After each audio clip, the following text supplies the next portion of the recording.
I'm heading off to do some shopping today. But both my in-laws and my own folks are in their 70s, and they're isolating completely.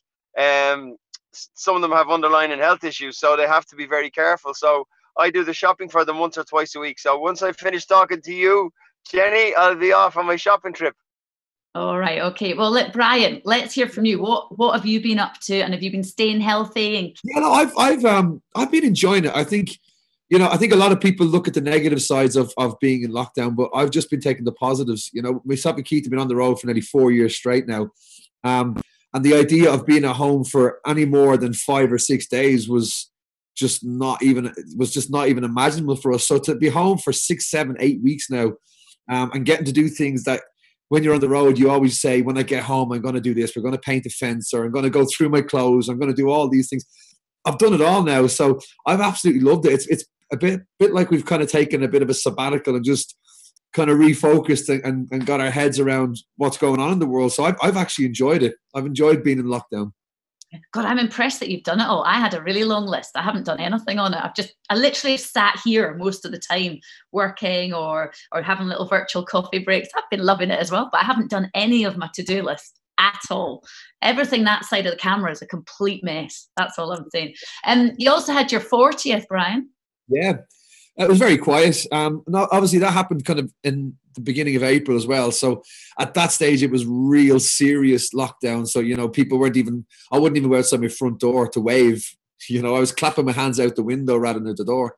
But yeah, we had lots of plans planned for my 40th, but obviously they all changed. But we'll all be back together on the road soon enough, and we'll celebrate my 40th. I still had a great day.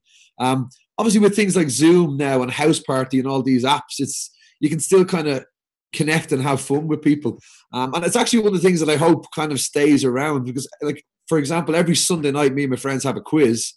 We have a quiz night every Sunday night, and people have turns of being the quiz master. And I just hope when this all goes back to normal that things like that still stay, because I think I've actually spent more time talking to friends during lockdown than I probably normally would when we're on the road. Because, I think because everyone's at home at the same time, that everyone has the time to do it.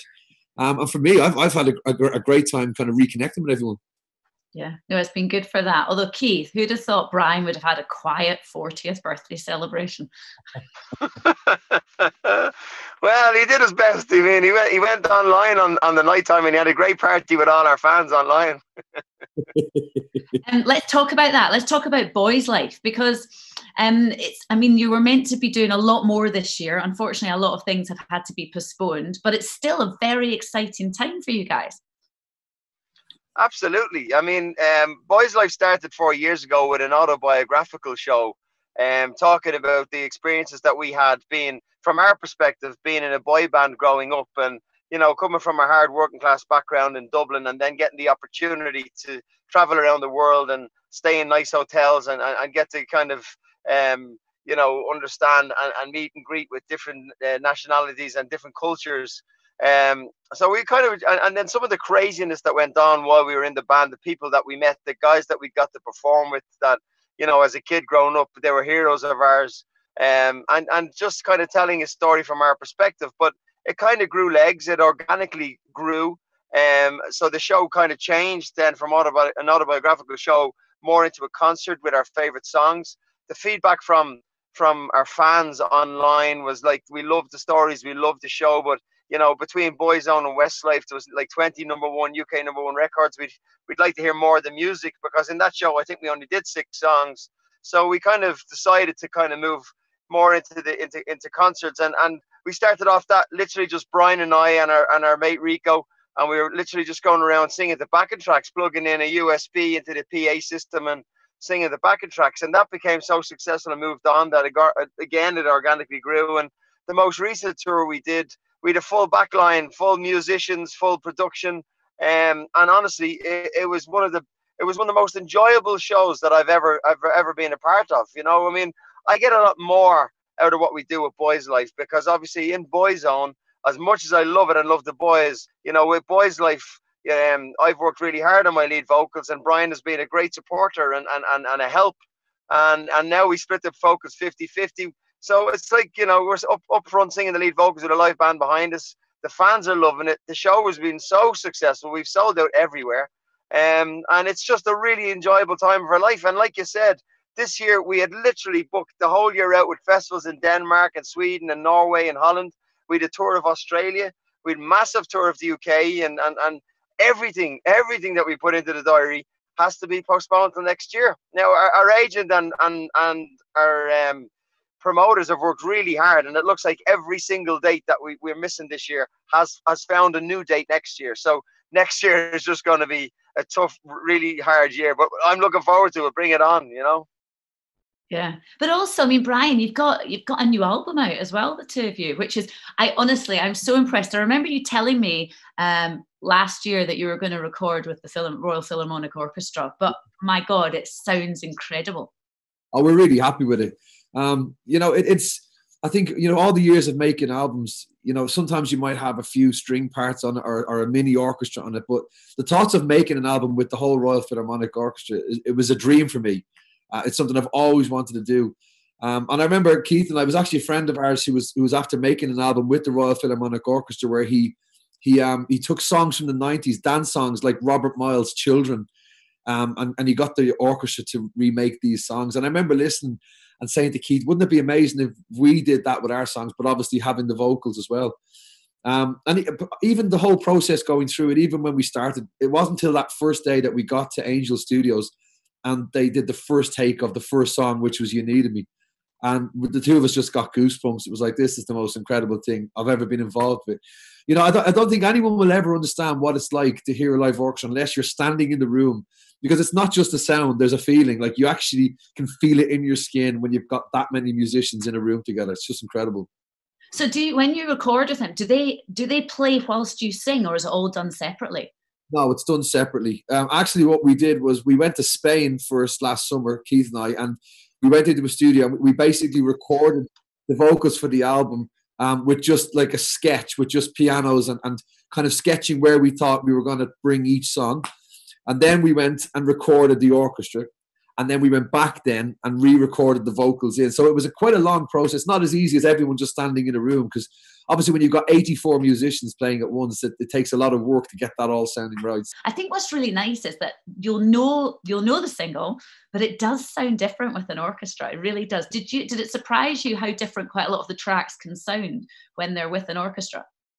Yeah, absolutely. And I think that was kind of the challenge as well, because you have to remember, as Keith said, we've had over 21 number one singles between Westlife and Boyzlife, so we had a lot of choice. And obviously when you're only going to do 9 or 10 songs on an album, you got to really think about which ones you're going to do. So we had a long process together of going through songs and, you know, trying to figure out, well, which songs, if you were to record with an orchestra, first of all would sound different, and second of all would sound good, because there was a lot of songs that we talked about. We actually did a couple of songs, some of the up-tempo songs. I think it was World of Our Own we did, and it didn't work. The Westlife song didn't work because obviously, you know, when you've got like kind of live drums and guitars driving a song like that, and then all of a sudden you replace that with the Royal Philharmonic Orchestra, it can kind of sound cheap and wedding bandy.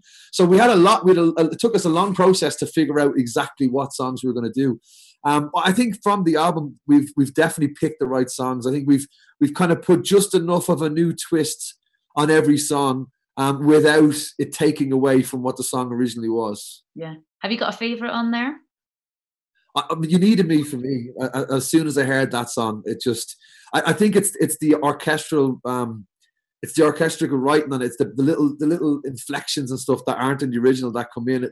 There's bits of it that kind of, it reminds me of a movie in some places, and then it's got that kind of, I don't know, something like a soundtrack from Toy Story, that kind of Pixar thing. I don't know. I love it. I love that song most. How about you, Keith? Which is your favourite? Yeah, well, obviously You Needed Me was both of ours, kind of one that stood out for both of us initially, which was why it was our first single. But we performed a few of the songs on the most recent tour, and you know, getting to sing like the likes of No Matter What. Originally, the first time round, it was one of the biggest boy band songs of all time. It was a massive hit. It was number one for weeks on end.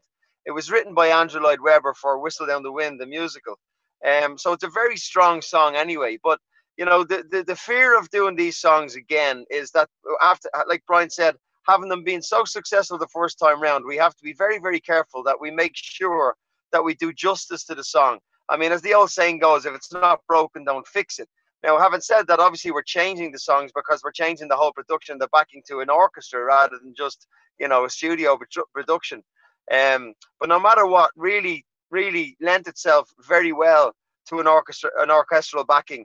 I mean, the breakdown in the middle eight, the instrumental that comes in with the harp and the violins and all the strings, it's absolutely beautiful. I mean, I'm so proud of the job that we've done on it because, you know, we've kept the standard right up there, but we've also added like our own little bit of je ne sais quoi, if you like. And I think we've put enough of our own stamp on the song. If you like the song, you're going to love this version because I really do believe it lends itself well to the orchestral backing. Like You Needed Me is beautiful, but no matter what is special. Yeah. The funny thing about Keith and the singing with these songs as well, is the hardest songs for us to record were actually the Boyzone songs, not the Westlife songs. Keith was no problem learning how to all the parts and recording all the parts of the Westlife songs, but the Boyzone songs he struggled because, as he said, he spent the last 25 years singing the backing vocals of these songs, so he doesn't know. He doesn't have the muscle memory of what the lead vocal is. He instantly would go, even on the mic, would come in and he would go like up and do a high harmony or a backing vocal. You're like, that's not what you're supposed to be doing. You're supposed to be singing the leads. But his brain was so drilled to singing the same backing vocal for 25 years. It was easier to do the Westlife songs because I never had to learn them before. I had to unlearn the Boyzone songs to redo them. I didn't have to unlearn the Westlife songs, so it was much easier to do Westlife. Anyway, Westlife had nicer songs. Who had more number ones? Westlife had 14. We only had 6. Do you feel like you compete against this? Do you like who had more number one albums, who had more number one songs? Does that mean that Westlife carries the weight when it comes to recording? You're like, well, these were obviously very popular. I think it was a little bit of a different time when we came out as well. You have to remember that like some of Boyzone's biggest hits weren't number one, and Boyzone started as a small band. And their first release, they were still kind of unknown, and they gradually built up to being that number one band. So, like, you think of songs like "Love Me for a Reason" and all these songs that they came out with. They were massive, massive hits, but they never got to number one. Westlife just came out at a time where we kind of skipped that pre-bit that Boyzone had, that kind of working to get there, because we started on their stage. So our first single, "Swear It Again," came out probably at the same time with traction that Boyzone had, maybe on their 4th or 5th single. You know, so to be honest with you, if Boyzone had have started where Westlife started, they probably would have had just as many number ones. Like when you're on the show, if you take away the number one factor of where anything charted, like the Boyzone songs are so recognizable. You know, no matter where they charted, like when I listen to them, I go, I can remember growing up. I remember being 15, 16 and hearing these songs on the radio. Yeah, I actually remember making me sound old now. Yeah. I remember when both of you started out, because I remember meeting you, Keith, when we've discussed this before. It was at Children in Need in Glasgow. I think we met when your Father and Son was out. So what was that, like 97 or something? Did we work that out? Was it 95? No, that was earlier. That was 95. Yeah. 95, my God. 95, 96. It was brought out just before Jay was born, and he's 24 now, and he was born in 96. Wow. So it must have been early 96 or late 95.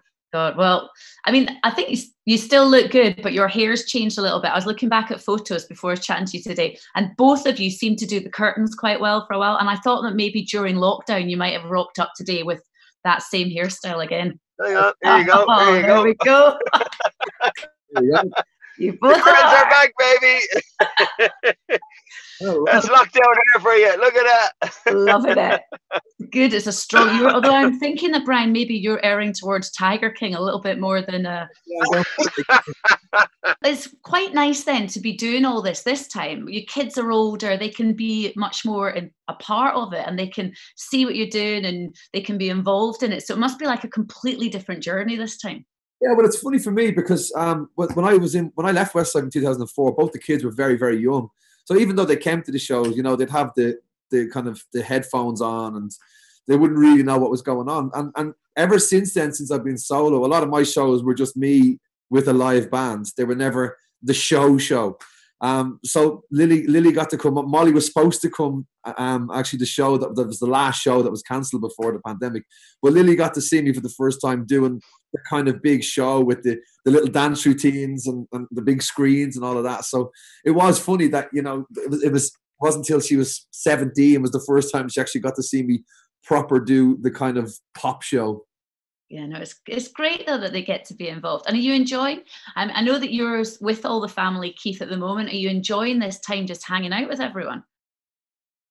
Listen, I can't even tell you how amazing it's been for me. I mean, I know, you know, it's devastation all over the world, but I've been stuck at home and locked down with the family. And as I was saying to you earlier before we went on air, I didn't realize that, you know, when you're on the road, as long as we've been on the road, there is a distance that comes between you. I mean, you love each other and you're close, but there's a distance there. I wasn't part of the routine at home. I wasn't part of, you know, the day-to-day runnings of the house. And you know, I'd be away with Brian. And because most of our work is based in the UK or further afield, my base in Dublin.